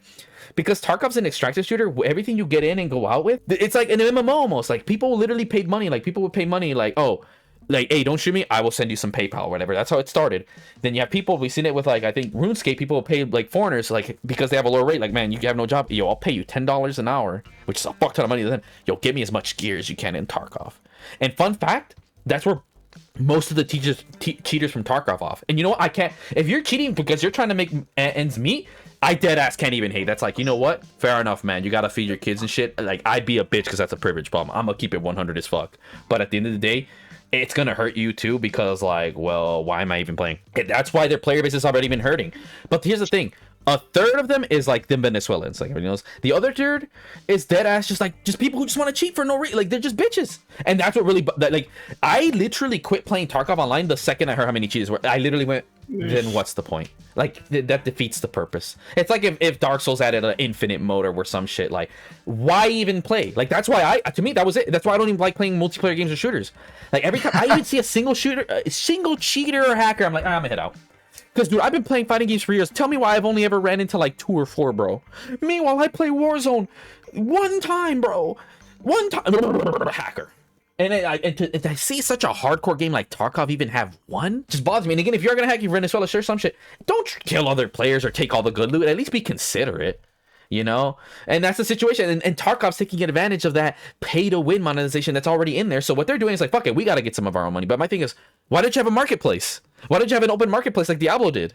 Everyone benefits, and then things could be like, you know, it's like fuck, dude. Like, you get Venezuelans to play your game, that's more people to play, whatever. Like, there's again, it's crazy. Something I even want to do in my game is have a good open market and things where it produces stuff where they don't cheat. You know, like, how did you get this? They could look at your playthrough and be like, oh, okay, you got this not in a legit way or some bullshit, and you're not making money off of it. Yeah, no, I quit just because of the hackers. Like, to me, it's like, dude, that was my last saving grace, bro. Every game, every FPS shooter fucking has hackers, bro, and it annoys me so much, bro. If it's not a problem that y'all already have sweats and really bad matchmaking, unlike fighting games, you have a serious hacking problem. Like, FPS players, I swear to God, are the biggest fucking bitches, bro. Like, they have such a fucking ego, it makes no sense. That's why they can't play fighting games. Dead ass. They have such a fucking ego. But yeah, the original plan was like, remember, the first year you got nothing. So what they have is called a gamma kit. It's basically, so whenever you die or extract, like, you have a backpack, and in there you can put whatever you have, and that's what you have in your extraction, right? If you die, someone can, like a homie, like say we're playing the 3 of us, I die, you guys take them out, you guys can take my backpack, and you guys can give me the shit later, right? In between us, no big deal. But when you buy the second 2 other tiers, you get a gamma box. Anything that's in that box, say if I die, even if you guys die, everything that was in that little gamma box, it comes with me. And that's the pay to win model they always had, in a sort of sense, right? And then you came, like, right now I have the second tier. I come with AKs, backpacks, whatever. If you bought the base version, you barely get anything. And they already kind of, like I said, and it was already there. So a lot of the stuff was already there, but it got exacerbated because they want more money. They're like, hey, let's not make all the Venezuelans get the good shit. And this, like I said, they added a bunch of pay to win shit. That's what that 250 is. It's not even just, like I said, they couldn't me. Like, I paid the whatever price. Oh, now I don't get access to the map. Maybe they might get rid of my key access to a certain place, right? So that's 2 things. And they're just like, oh, you know what? Now we're going to make it, even though you bought all that premium shit, no, these guys get way more stuff, and they get way easier access to all this other bullshit. Like, literally pay to win stuff. Because one of the things is, even with, and here's how it was, the old ones, like, it wasn't super pay to win. It's just like, okay, you don't want to get too salty from losing your shit. That's what the gamma cases existed for. But then it turned into a, like, some people would not bring anything and just grab graphics cards and not play the game. And that's what Venezuelans would do. And then just, if they would die, they don't care. They got the graphics cards, you know, and like, fair enough. Like, but at the end of the day, the game's kind of grindy. Do what you got to do, right? Like, I don't think it was a problem beforehand. But now people get literally backpack sized gammas. So it's like, then what's even the point? Then it's not even an extraction shooter. So, like, literally you're getting rid of the point of the extraction shooter, and you're giving them premium guns. Like, the best you can get is like an AK and a couple scopes or some shit. But now you can get some of the shit ton of great ammo, top tier ammo. Like I would get, like, okay, it's solid stuff. Even like the grade above me, like, the only difference between the grade above me and what I was at, it's like, you get maybe some extra stuff, a bigger gamma case, but not super crazy. Like, you couldn't fit a whole backpack in that one, right? So you couldn't double stack, or maybe you could, but that's it, one backpack. And I had the same amount of access. They just get early access to the map, but that's it, right? There wasn't that big of a difference between my tier and theirs. But now with this $250 one, it's like, what the fuck? Like literally, like, they're actually cucking their previous player base, myself included. Like, because one of the things that they will do is called wipes. They would reset all your gear and everything back to, like, if you were base edition, you got cucked, right? You barely got anything. But me, it's like, oh, I would just get like, oh, my AKs and my backpacks back. I'd have to start from scratch and rebuild. Oh, like a little base thingy that you have, like, oh, this is how you can invest in making your own bulbs, this and that, because it's a very, you know, like, again, it's super good. Like, it's a really intricate system. I can't get too into it, but do know you have your own base and you have to build up to it. But now with this new tier, don't even gonna do that, I think, from what I've heard, and you just get access to some of the best guns and ammunition. And guess what? Late game Tarkov is boring, because if you're trying to get in late during a wipe, oh yeah, you know, here, you know, you might want to play it safe. Oh, let me come in with this really wimpy shotgun or this or that, which, by the way, you can still clap, don't get me wrong, you know, look at Aqua FPS. But then you got this dude with this geared up ass fucking armor that's can't be penetrated by NATO ammo, and that's all you get as a starting is NATO ammo, because it's trash. And you know, that's part of the Tarkov meta, is that you're supposed to build your way up to get better shit, but these people, they don't have to. Literally, that's why they meant it's pay to win. You get the best shit off the bat, you don't have to upgrade anything, and you just get like, oh, why even bother dying when you can just like, fuck it, I just put my backpack in here, I'm good, bro. You know, like, then it's like, why even play? Like, just, I guess, to help stop cheating. But it's like, dude, you guys should be focused more on anti-cheat. But if I'm being honest, I'll keep it real. It seems like trying to stop cheating is almost impossible, to the point where you should probably leave it to human moderation. But it's a whole nother conversation. But yeah, no, cheating. So let that think. Part of the problem is cheating, and I guess we'll lead that. What's your thoughts on that before we lead into the conversation of how cheating is just ruining gaming? Because that's part of what's ruining Tarkov. And why I personally don't play it. Fuck the play to win. Like, homie, you have a cheating problem, bro. But yeah, your thoughts. Your guys' thoughts is Tarkov. I'm a casual Tarkov player, mind you, because I suck at mouse. I'll keep this in the general base, because in all honesty, cheating is cheating, and it fucking sucks no matter where you fucking do it at. Unless you're like cheating over like the casinos and shit, fuck them niggas.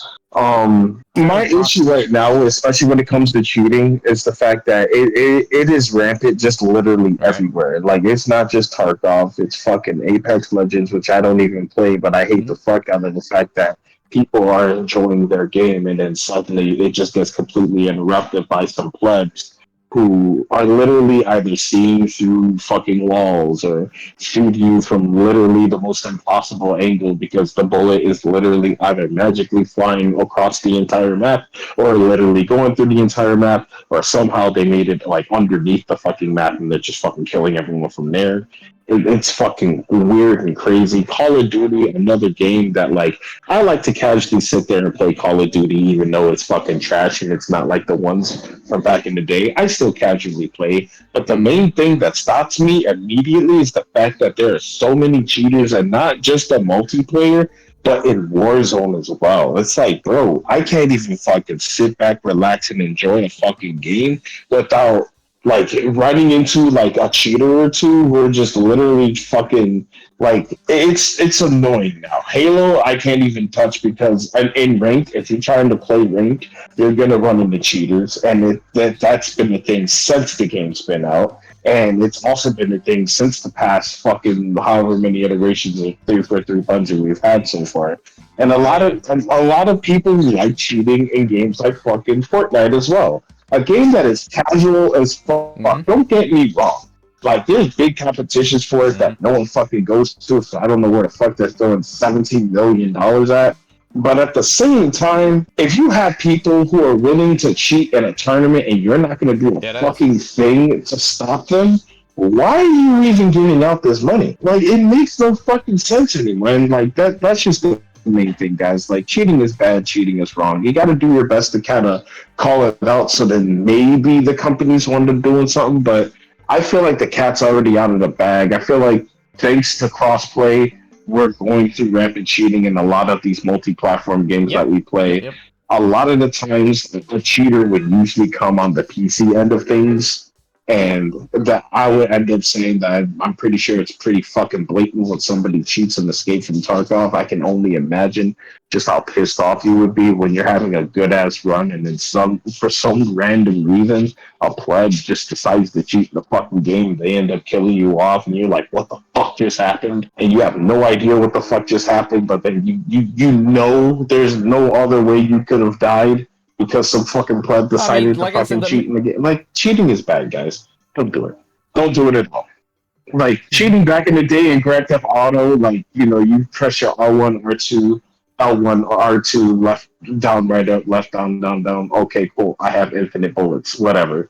Like, that was cute back in the day. But you can't cheat in a fucking multiplayer game Where a lot of the time, the people who you're playing against, they're just fucking shooting the shit, trying to have a good time, or like just trying to relax and shit. When you're sitting there and you're cheating and you're fucking taking away the fun and enjoyment that they're having from there, you're more or less just being that fucking problem of like gaming is in a bad space and like, you're I quit myself. That's why you don't see me play Yes. multiplayer games at all outside of fighting games because It's I see not comments just that these- say, "Oh yeah, I know that's why I play single player Go games ahead. now." Like just it's gotten out of hand, dude.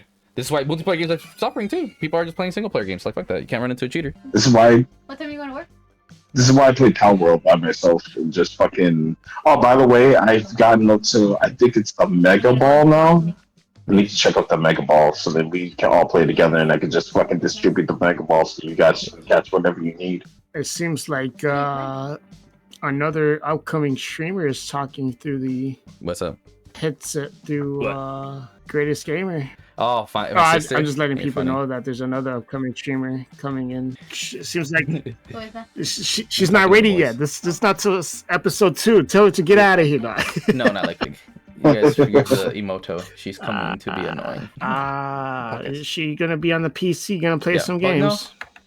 Like I said, man, and it's like I said, think about that, dude. Like Tarkov was to me was the final straw. That was the last FPS. I was like, oh my god, this is cool.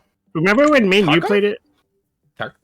Dude, I don't remember we played Tarkov. Just a match. We played a match. I don't think that's we why, only like I played said, I'm once. gonna keep my version, Yeah, we dude. I'm played gonna get Tarkov. that co-op mod, dude, because I already don't play the multiplayer, so I'm not missing out. Our goal. Like seriously, this is what I don't get. Like, what's even the point? Like the whole point is like, oh man, I clapped that dude. Oh, I did this sick thing. But if you didn't do it, then what's the point? Like Linus did a great video about it. Like, what I genuinely don't get the point of cheating. Like, it's just an ego thing, and people want to boast that they're just booty hurt. And if you think about it, every person you ever see, like, oh, you get caught. They're always bitches. There's like that one bitch that was sponsored by Call of Duty. Like, oh, this bitch is only doing it for money. And then there's that one dude. Like, oh, I was good, and like, homie, you're just old. Get used to it. You lost your reaction time, bro. Like, you just suck dick now. Like, see, the biggest thing is FPS, and again, it's in every game, right? But in FPS in particular, and that's why I even said I'll make a thing about it too. FPS players are just bitches, bro. They have no honor.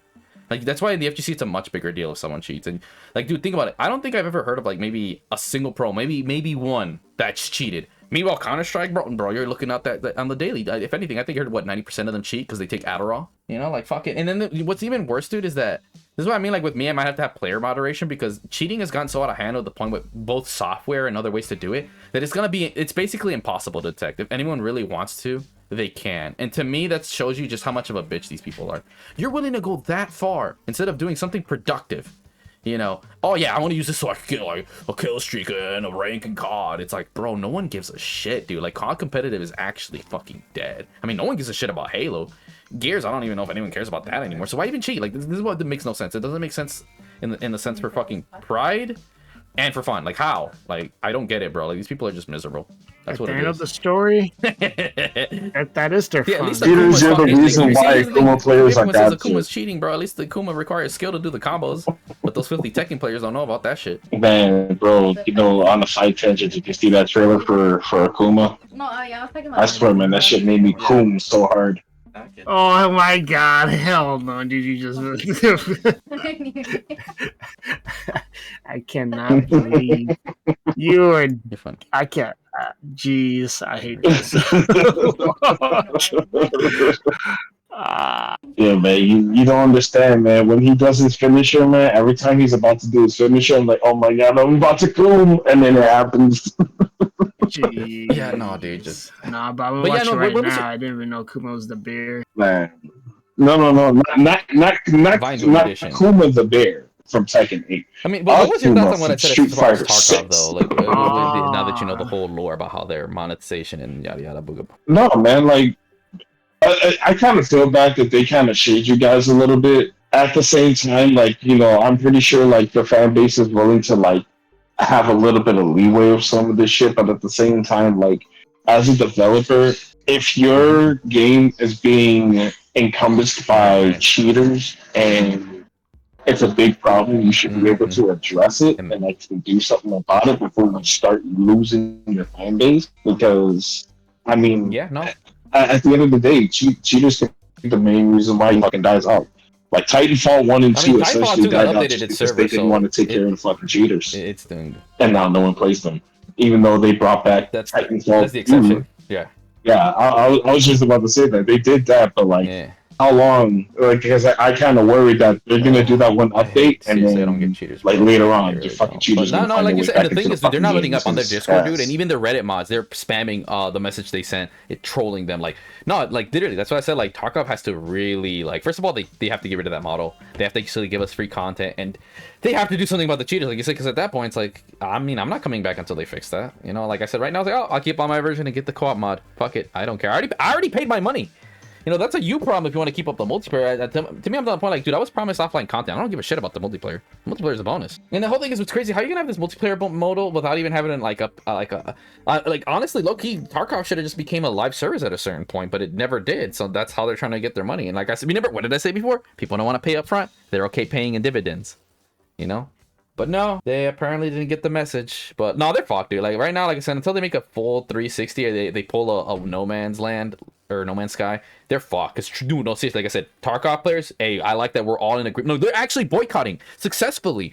Unlike stupid Sony pony, I'm a boycott. Like, first of all, how many of them actually boycott PlayStation Plus? Very few of them. But Stellarblade, oh, I can't see Cooch. Oh, for this one outfit. Oh, there's still Cooch everywhere. No, I'm gonna boycott. Literally, people are canceling subscriptions over the dumbest shit, bro. Like, you guys are idiots. You guys are the problem. Like, the average, the 1/2 of the 1/3 are the problem, bro. Like, you are all the morons paying for Plus. The other morons who still, 70's okay. Oh, like, first of all, I don't know why you're buying Stellarblade. That gives ass. Really canceling over that, not because they charge 70, morons. And you're buying a PS5 when you don't even need one. I hate that. Like, seriously, I don't get why COD players are so competitive. Like, dude, only like 2 of you are actually good. Why are you buying a PS5? Please stay on your shitty PS4 and get wrecked by me for free, because you just, you suck dick. This is my problem, is these people don't know their roles. It's the same people who pick low tiers and think they're good. You just suck. You need to realize, when you see my gamer tag on an online game, your role in life was to be born to get clapped by me. That is your role in life. It's okay. And my role in life is, if I go to you and you do a tattoo shop or some bullshit, that you do draw tattoos on me or something. I don't do tattoos, by the way, but that's an example. We all have roles in life. Yours is not to be MLG. That's mine. That's for everybody listening to this. Now shut the fuck up. Seriously, you all motherfuckers be having, and because I'm speaking English, I'm speaking to the majority who do have an ego, because it's mainly English speakers. Japanese people, they be like, you know, they just do them. Like, literally every Japanese pro player I ever do, I just like this. That's why they're MLG. You know, COD players, I'm the best ever. My parents don't love me. Fuck off, dude. But yeah, no, dude, just Tarkov's kind of cucked, dude. Like, they actually have a successful, legit, fucking, and it's crazy. They never work out. Literally, these boycotts, because like only like 2 people participate kind of bullshit. Like, oh, let's boycott, you know, fucking Hogwarts Legacy. That worked so well that actually did the opposite effect. But yeah, that's it. Enough about Tarkov, you know, shit. Yeah. But Yeah, I don't know, anything else you guys? I think that covered at least like, what, 4 or 5 topics, right? And mainly leaded by me. Anything else you guys want to add? Are we wrapping up? Yeah. Okay. Because we can't. Oh yeah, this will essentially be a wrap up. We got about like 7 minutes before I have to head out to work. Oh, there's a whole video, dude. I'll post it in there. It's called the I didn't even know about the cheaters. I literally no, that's a quit different that one. game on time. Yeah, there's a one called the tilt. Oh, Mar did it. Mar got it. Yeah, no, there's one called the tilt that killed Tarkov, and that's the one that talked about. No, yeah, I saw some of it put up. 40 minutes long, and no, he exposed how many cheaters there actually are in Tarkov, and that's what made me go, I give up. Like, I thought it was just 1 or 2, but like, dude, no, it's nice. Like half the player base is cheating, dude. I'm like, you've got to be fucking kidding me, dude. Like, that literally just gave me like depression, bro. I'm like, all right, fuck it. I guess I ain't playing this shit no more. You know, that's where I went. I was like, all right. Nah, the only last thing I'm gonna end up doing before we end the podcast. This is a message to Kendrick Lamar. Dear Kendrick Lamar, as a huge fan of you, I like to take this time to thank you for dropping the diss track that is literally meant for grown men to understand that this is a game that should not be played when it comes to you. You are quite literally the modern day king of hip hop, and I'm perfectly fine with that. Yes, the crown is heavy, and I am thankful that you are the one that wears it. Thank you for bodying this Canadian motherfucker who was literally thinking that he can use AI voice of Tupac and Snoop Dogg to try to diss you. Like, how dare he? How dare he make Tupac turn in his fucking grave? You bodied him so fucking hard. I didn't even know the bodying was going to happen. We were about to go into lunchtime over at work. Suddenly I look at my phone and all I see is the word euphoria. And I'm like, what? Then I also see Kendrick Lamar is trending. So I'm like, all right, something just happened. And of course, you dropped the diss track I know you guys haven't been paying attention to the diss track at all, or any of the disses whatsoever. I put a little snippet on the Discord if you want to go ahead and check it out, because it is a very funny thing that ended up happening that Drake did call out. He's like, "Oh, you better have like a quintuple entendre if you come up to me trying to say something, man. Like I want to hear some of that real shit." So I'll explain that off stream. But yes, I just wanted to take time to thank Kendrick Lamar for not only making my day, but also making the culture feel like, you know, they're being appreciated for what they are. So yeah. All I want to say to end that, to put my 2 cents in that, is that Team Drake all day. Yeah, that's funny. I'm sorry for your loss. I guess another thing is there anything that we wanted to touch on that we didn't? I'm sorry for your loss. That we can bring up now so that we can remind us for the next podcast that we put up. Or was there anything we might? I think we got a lot of the things we wanted to talk about today, did we? Oh, cool. I mean, I think there's like 3 things, but like all. I think we essentially touched base on everything. But no.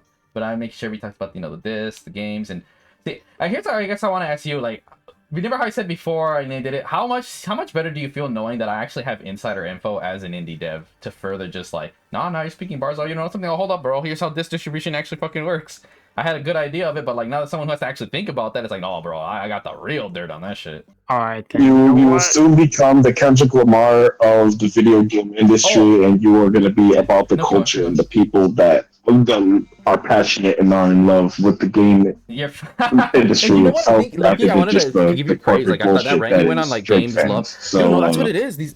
I noticed like I know I mentioned before, I have like a sixth sense, and I could just feel like some of these games like I play, I'm like, there's like no love, bro. You can put all this budget, but there's literally no love in these. Like, dude, no, you're fucking right. There needs to be passion and love. Like, I mean, I don't know how much love I'm putting into my game, but I definitely put passion. I'll put at least that much. I think my game will be okay at best. I don't think it'll be the greatest thing, but like the thing is, my game is gonna be mediocre at worst. But it's just so much better than everything else because I actually give a fuck, you know. And I think what you nailed the hammer on the head, bro. Like dead ass. Like there's no passion in this shit. Continue. Go ahead, Mar. All I gotta say, greatest, is that you did a you asked for a review. That's why I never get to point mine in. I was gonna say yours is. But no, that's good. no. You know, that's legendary. Come on, Xbox achievement. Xbox achievements are lit. Nah, I just you vibe me with that one, bro. I've been having an epiphany when you were going off on that rant with the whole. Oh, that's that's the original. Like, that's what it is. That's why some of the people I do want to work on it. My focus is especially like upcoming voice actors. I notice there's a difference between people who are talented, this and that, but the main key feature I'm looking for is that they're good to work with, like no woke or super, racist people. Those are the most important thing. I've never seen the director say work with people that you can work with. Second is that they're passionate. I want people who are very passionate about the like, hey, I have you in charge of this thing. And I want them to put their, their soul. They want, even though they might be working on an artistic thing for the character, right? They're not modeling everything. Like, okay, this is the character. How can you do this so then I can later model it? I want them to put their passion and soul into this, to understand what the character. Same with the voice actor. Like, this is how they are. Like, I'll even give them the scripts and give them their life so they know from start to finish what their character is. Because sometimes actors need to go and I need them to truly envelop themselves in the role. I need people who are passionate. That's something you can't fake, bro. You can't fake passion. Well, looks like I'm opted out for being a voice actor because I'm racist as hell. I can't really do that, man. I'm the greatest hater. I'm supposed to be racist. Yeah, no, I like that speech. So that one was, I was like, damn, man, this man's speaking bars, bro. That's the most bars I heard in a minute, bro. Because, like, fuck me. These games are so soulless, dude. It's crazy, man. You're charging $70 for soulless trash? Fuck me, dude. Miss me with that bullshit. Oh my game franchise. Soulless caliber. Is there anything at least really quick that we can talk about next time, or did we cover it? Because I know Stellar Blades, if it's Star Wars, Tarkov. Like, those were the big subjects that were recent. I guess we'll talk about Helldivers next time. We didn't talk enough about Helldivers. We gotta give them praise, right? No, not really. I mean, I think you're right. Oh, we did. All right, no. I would say we'll give it more of a talk for next time because it's already my bedtime shit and wife is already sending me Snapchat messages. But Helldivers 1, we will talk about that next time. 2, one thing I want to bring up because this was just brought up and it kind of gave me an idea. Oh, that's a good one. Achievements and trophies. Are they even worth it anymore? I think that's why I said, like, let's wrap up things so we can... Yeah, I feel like an idiot, but I know what I'm saying, so it matters. But, I mean, I ran up my ideas, so we already know I do my fucking... You guys feel free to check out our podcast about all this and whatnot, and you guys know for controversy ideas. You want more in detail and specifically, go check out my channel as I do. That's why you get to see me go watch it, so I don't spend 10-20 minutes talking about something I already made a video about. Yeah, no. There's nothing we missed. In fact, I would hope that next episode we'll keep pushing forward. We're gonna keep The information legit, and not that we got anything wrong. I'm just saying that everything has always been factual, correctly, and researched. All I say is I can't wait to episode. Yeah. No, I did not. I was and just I thinking can't wait about till we that. discuss our plans about this trip. I hope you guys do not. Yeah, forget no, for about. sure. Yeah. And, Yeah, no, we're good. I'm good. This has been. Yeah, I want to Greatest wrap Gamer it up 00, so we can and get you to can do that. your outro. So that's my thoughts. Okay, as you guys already know, this is Morgan, aka Marmar7, the self-proclaimed East King of Chicago. Remember, guys, fuck Drake fans. That's all I'm gonna say. God, that's cringe. This is Detective Vile, Team Drake every day, and and the greatest detective is out. And I'm just joking. I'm not on Drake's side. I don't know. I know you're not. It's like some fuck Drake fans. I gotta split the team sometimes, you know. We need that person with the devil advocate. We don't need a devil's advocate.